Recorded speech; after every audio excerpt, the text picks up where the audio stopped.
And a very happy Tuesday to you at 12:08 in the West. Talk Radio 790 KABC, the John Phillips Show. Broadcasting live from the Morongo Casino Resort and Spa Living Room Studios. Mr. Randy Wings at the sports desk in Culver City. John, it's going to be a very busy Breaking News Tuesday as there's a lot of things going on right now on Capitol Hill. We're moments away from Vice President Kamala Harris swearing in LaFonza Butler to be the next senator of the state of California. And then the House is currently debating right before a vote to kick Kevin McCarthy out of his speakership. And the coalition that is working to boot Kevin McCarthy out of the speaker's chair is a coalition made up of Matt Gaetz and a handful of disaffected Republicans and all of the Democrats. Well, they're not going to help McCarthy. No, they're not. He didn't want to make a deal with them, so they're not going to give him any votes. They're going to help kick him to the curb, but that's all they're going to do to help. Here is what's going on in Washington, D.C., to my eye. Matt Gaetz, who is the congressman from Florida, who is the one who's leading the charge, is a very conservative guy. He's appeared on this show, in fact. I think his wife is from California, and he spends a lot of time here in California. So even though he represents Florida, you might see him at LAX or anywhere around the state. Matt Gaetz is the Republican version of Katie Porter. What does he do with mashed potatoes? I don't know, but let me tell you, if there is a pot full of boiling potatoes, stay away from the both of them. Katie Porter is a member of the House who decided at a certain point that she should run statewide. And now she's running for U.S. Senate. Even though she's a member of the House and has been there for a couple of terms now, none of them, not one, has endorsed her for U.S. Senate. In fact, if I'm correct, I believe the only endorsement that she has is from Elizabeth Warren, who is one of her professors in law school. Yeah, she hasn't really made a whole lot of friends on the House floor in the 6 years she's been there. No. In fact, it's not that they're not friends with her. They actively hate her guts. And one of the reasons that they actively hate her guts is because she's one of these people where it's all about me.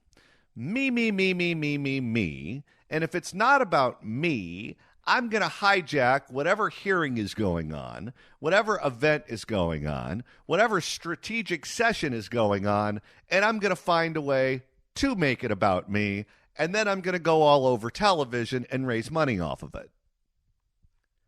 Remember when they were up late at night voting on who would be the speaker? And she showed up dressed like the great pumpkin Charlie Brown in a lot of orange. And she had a book that was titled something along the lines of The Art of Not Giving an F. Remember that, Randy? It's like the most newsworthy thing that happened down there in the middle of Vote 12. That's right. They're having some important committee meeting on Halloween. And what does she do? She shows up dressed like Batgirl with a Starbucks cup that looks like it was a bucket.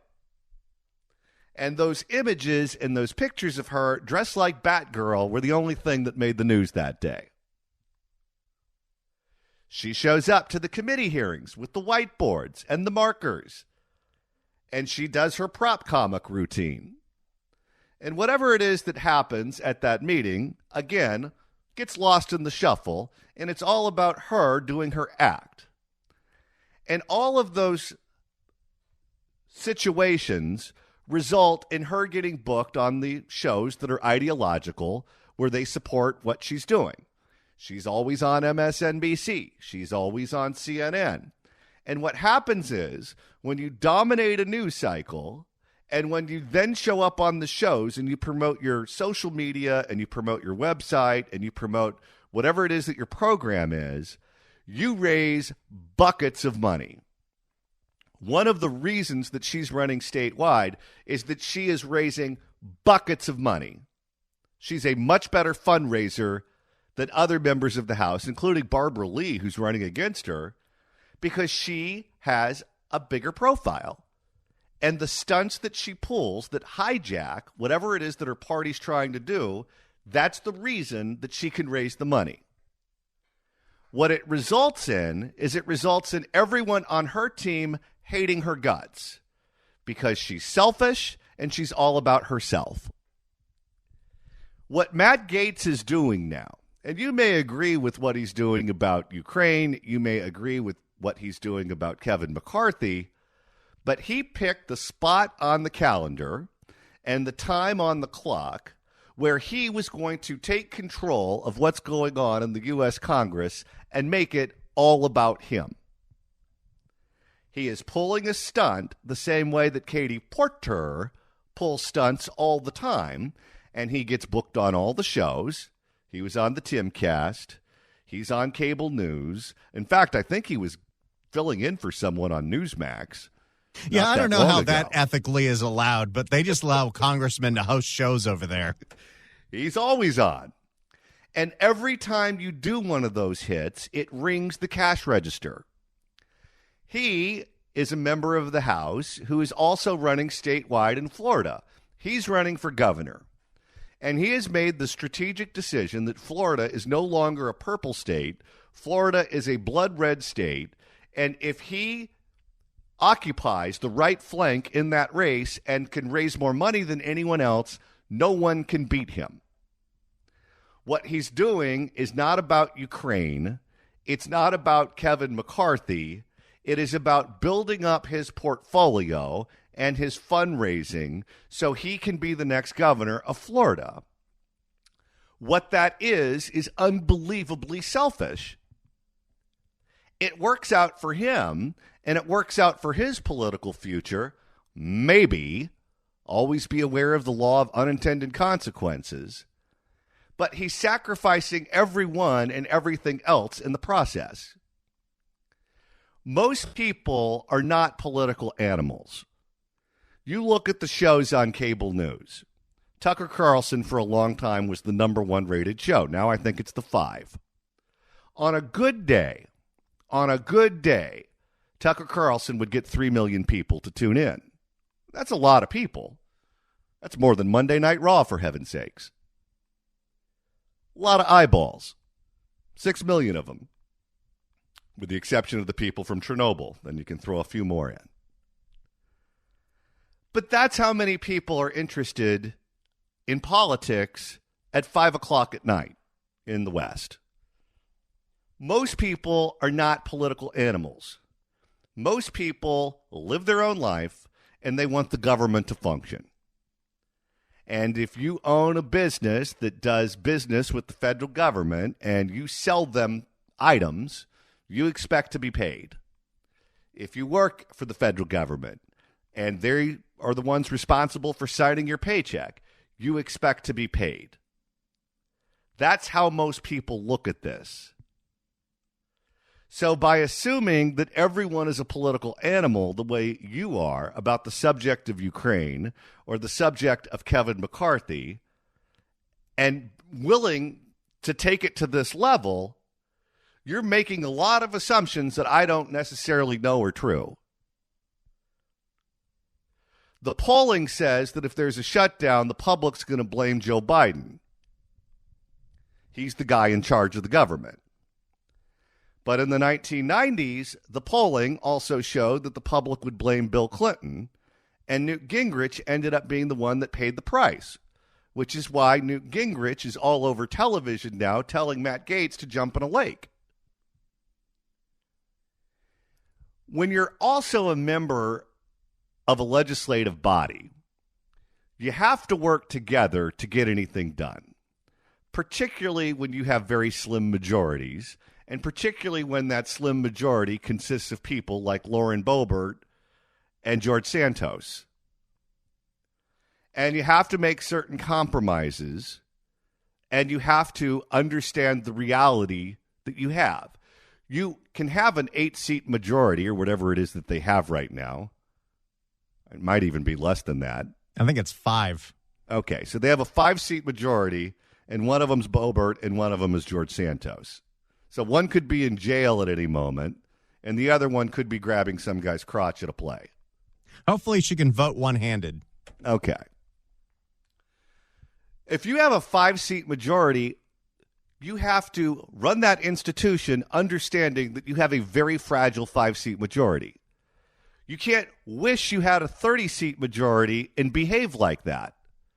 If you act like you have a 30-seat majority, you will lose, and you will lose in embarrassing ways because you don't have that. You have a 5-seat majority. And that's not something that's even static. People run for higher office, and there's vacancies. People drop dead and die. There's vacancies. People resign because they get a better job offer.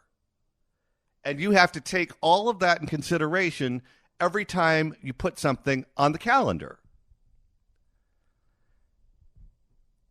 Which is why that job attracts people who are deal makers. Look at his history. Look at where he comes from. He comes from here in California. He comes from a family of firefighters from Bakersfield. And then one day, he won the lottery. Scratcher. Scratches the ticket. Oh, my God, I'm now rich. And he bought a sandwich stand at a filling station in Bakersfield with that money so he could call himself a businessman and run for office. But what he did was he worked for a guy who was the longtime congressman from Bakersfield, Bill Thomas, who was very powerful. He was chairman of the Appropriations Committee. They decide what money gets spent, and you have to be a deal maker in that position. He was also a political science professor at one of the colleges in Bakersfield, so he was a guy who taught his staff how things were done. Then he gets elected to the state assembly, and he's the Republican leader when Fabian Nunez is the speaker and Arnold Schwarzenegger is the governor. You want to get something done in Sacramento? You can't act like you're in the majority with a 25-seat advantage. You have to understand the political reality. And that's what he has spent his entire career doing. I'm not saying he's a good guy. I'm not saying he's a bad guy. I'm just saying you have to acknowledge the reality. And to take someone with a 5-seat majority and pull a stunt, like the stunt that's being played today, because the person with the 5-seat majority isn't acting like a person with a 25-seat majority, is off the chart selfish. Imagine being on the Kansas City Chiefs right now. Imagine playing for that football team. You go out every Sunday, you suit up, you do what you can to try to win the game because you want to make it to the playoffs, and ultimately the goal is to make it to the Super Bowl. And now one of your teammates is dating Taylor Swift. Travis Kelce is his name, right, Randy? Oh, yeah. Okay. Well, now the Swifties are all buying tickets to the Kansas City Chiefs games because they're interested in seeing Taylor Swift in the luxury box throughout the game. And gave Sunday Night Football their biggest ratings in years. The Swifties deliver. And all of the questions are about Taylor Swift and her relationship with Travis Kelce. And the entertainment shows are reporting on it, and the entertainment papers are reporting on it, and the tabloids are all about it, from TMZ to the Daily Mail to Extra and everything else. Every question that the athletes and football players on the Kansas City Chiefs they're asked about involves Taylor Swift. Every time you speak to a reporter, it's not, hey, that was a great catch. It's not, hey, wow, you made that 50-yard field goal. No, it's what do you make of Taylor Swift showing up at the game today, and what do you think about what she wore? That's what they get asked about. Now, I'm not necessarily faulting him for dating her. I have no idea if he's dating her because they have a legitimate relationship and they really like each other. Or maybe he's dating her because it's good for his brand. I have my theories. They might be right, they might be wrong. But if you're one of his teammates and you're playing with him and this distraction is sucking up all of the oxygen in the room, you can't tell me that those other players don't resent the living hell out of him. I would, wouldn't you? Because with team sports, you're supposed to be on the same page. And if you and your stunts become a distraction to the team, usually the team loses. That's how that works. Because the focus is on something other than winning. And the minute the focus is on something other than winning, it's bad for you. Now, generally speaking, what's going on right now in Washington, D.C. is chaos. Apparently, the Democrats don't like their new leader, and they don't trust what he's doing. Don't forget, Nancy Pelosi, still a member of Congress. She's not the leader anymore. In fact, she's not even in Washington. She's in San Francisco with Dianne Feinstein's corpse. And then you got that guy from New York who's pulling the fire alarm to delay a vote.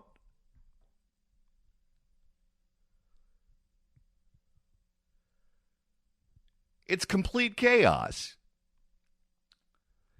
My guess is if they find the votes to knock Kevin McCarthy out as Speaker, he's just going to run again. Yeah, who else are they going to put in there? How many times did it take him the first time? Was it 15 or 16 ballots? 15. 15 ballots. Okay. He didn't get it the first time. He didn't get it the second time. It took 15 tries for him to get the votes. My guess is that at some point, that's what will happen again. So he'll have his stunt. He'll have his moment in the sun, Matt Gaetz. He'll raise a bunch of money. Kevin McCarthy might get knocked out of the speakership and then regain it.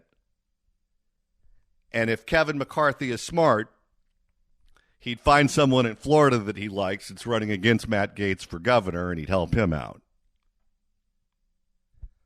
You're not supposed to play team sports like this. Oh, they're going to go dirtier than that. They're looking into getting Gaetz out altogether with ethics investigations. Oh, yeah. Remember the whole thing with Venmo and the prostitutes, allegedly? Oh yeah. This ain't beanbag. All right. It's 12:26. We'll be monitoring what's going on in the nation's capital. We'll let you know as soon as something happens, including a vote to oust the Speaker, Kevin McCarthy. If you'd like to email the show, you can do so at johnnydon'tlikeshow@gmail.com. That's johnnydon'tlikeshow@gmail.com. And Randy, if you want to listen to the podcast edition of this program, that is now much easier to do than it was before. That's right. We used to tell you go to the website or go to iHeart or go to Apple Podcasts. But now we've got the new and improved KABC app. So everyone that's got an iPhone or an Android should go in their store, search for KABC AM or 790 KABC, download the app. It's the easiest way to listen live to this station, and it's the easiest and most convenient way to download podcasts of this show. It even works with CarPlay. It's never been easier to listen to this show 24/7, if that's your thing. In the meantime, what do you say we make a couple of listeners very happy? Well, let's do that right now. 790 KABC welcomes Mariah Carey. Merry Christmas, one and all, at the Hollywood Bowl on November 17th. Tickets are on sale Friday at Ticketmaster.com. But right now, caller number 9 at 1-888-790-5222 gets a pair of tickets to the show. Tickets furnished by Live Nation. Good luck dialing. You know, I was thinking after today's monologue, it's crazy how many California politicians got to be in office because they won the lottery. It's not just Kevin McCarthy, Randy. Who else did this? Gil Cisneros. He was the congressman from Fullerton.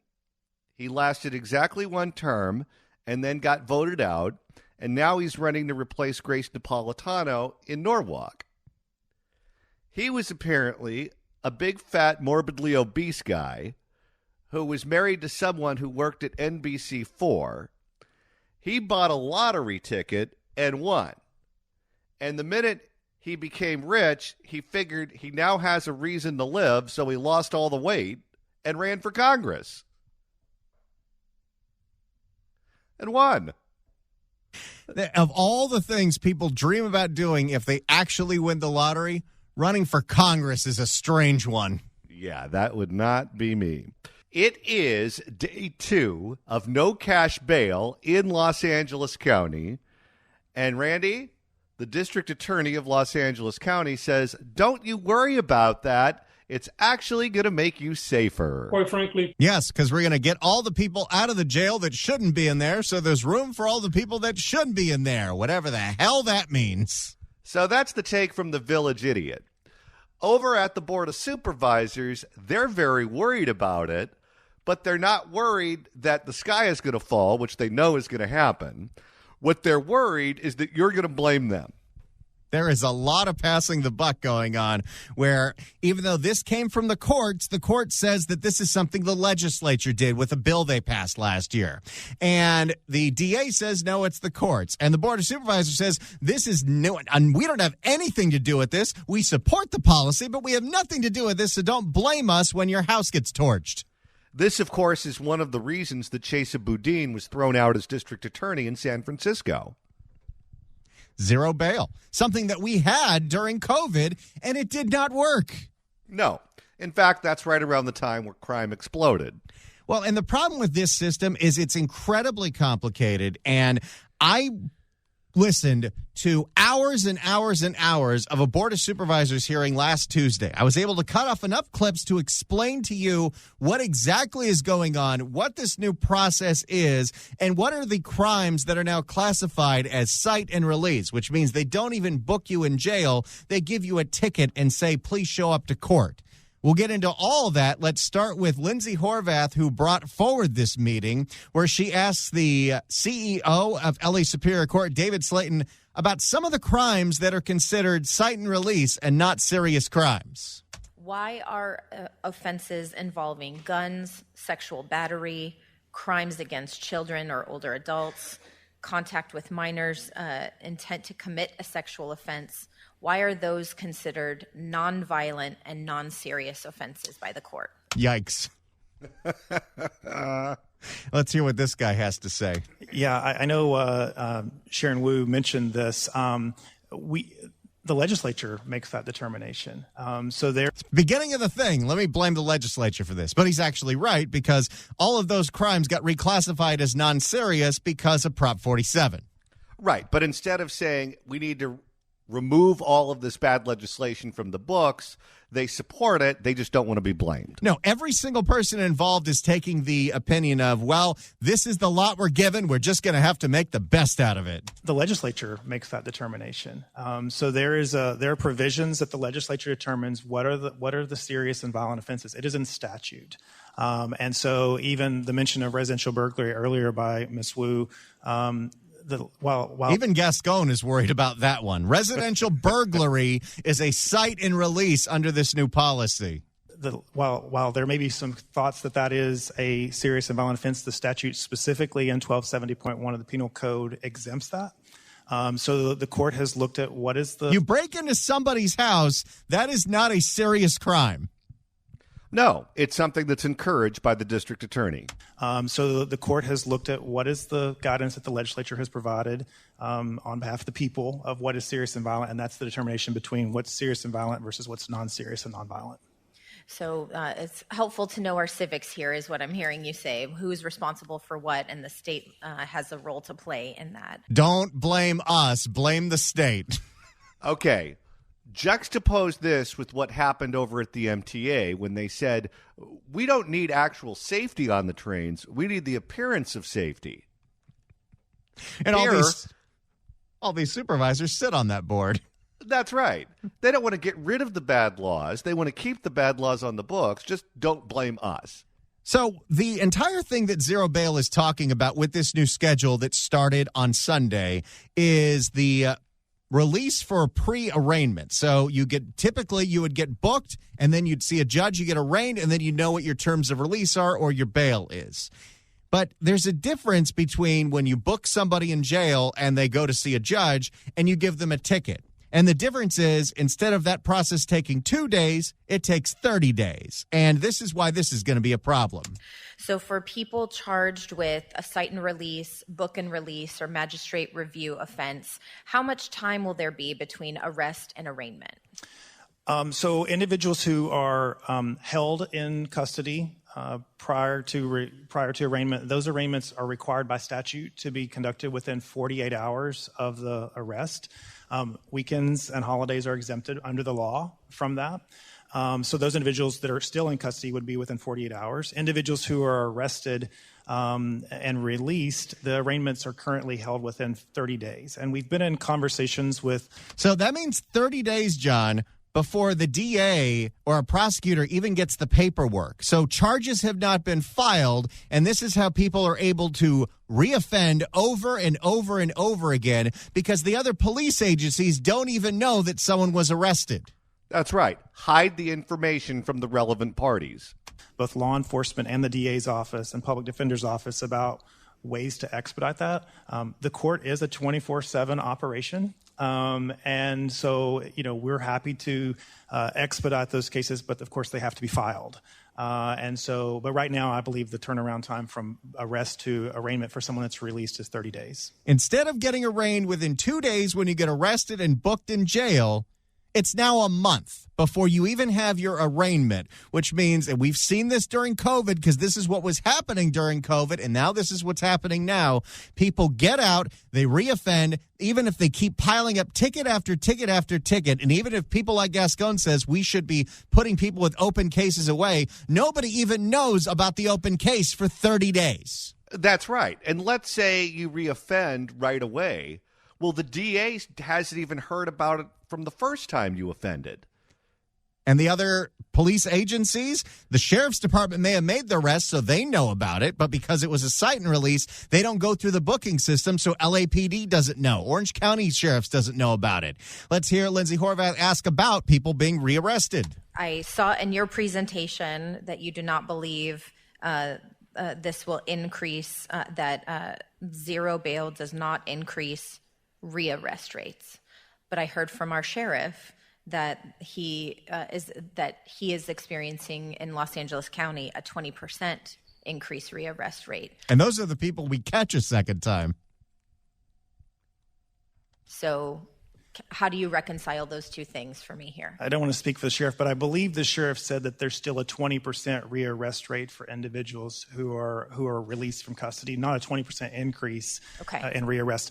But what I would say is that the statistical analyses that have been done, obviously there's the perception that we might have, but the statistical analyses that have been done show quite the opposite. The Judicial Council looked at LA County data as well as other counties around the state under the pilot program and found that the risk-based decision-making, which is what PARP is based on, reduced rearrest. Statistically significant. Someone might say 5.4 or 2.4 is not enough, but statistically significant. No, that's not significant. No, and here's why this is so catastrophic. What is it that sociology teaches us? It's 10% of every organization that really does all of the work. Well, that's the way it is for people who do the good things. That's also the way it is for people who do the bad things. The lawbreakers, it's the same handful of people. They do it over and over and over and over and over again. If you've lived 50 years of your life without ever having been convicted of a felony, you're probably not a threat to most people. But if you get arrested over and over and over again, you're probably going to do it again, which is why we came up with 3 strikes. If you haven't learned your lesson, it's time for you to go.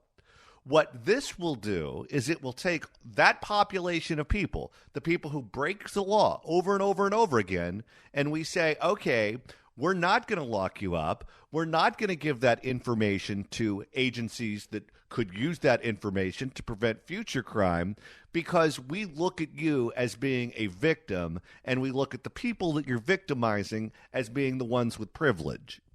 Might know something about research or not know something about research, but basically it shows that it's an impactful reduction in rearrest rate, which is part of the information we used when we were adopting PARP.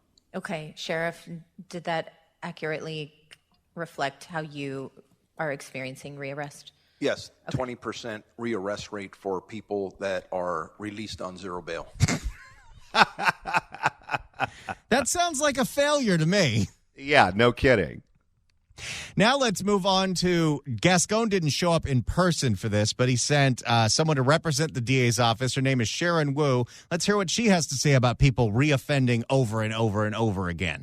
I think that we'll have to beef up our charge evaluation division. I think there will be a lot more cases coming in. I know that the court had previously asked if we could shorten the 30-day window for citations. We can only do that if we have more individuals who are prepared to evaluate those cases.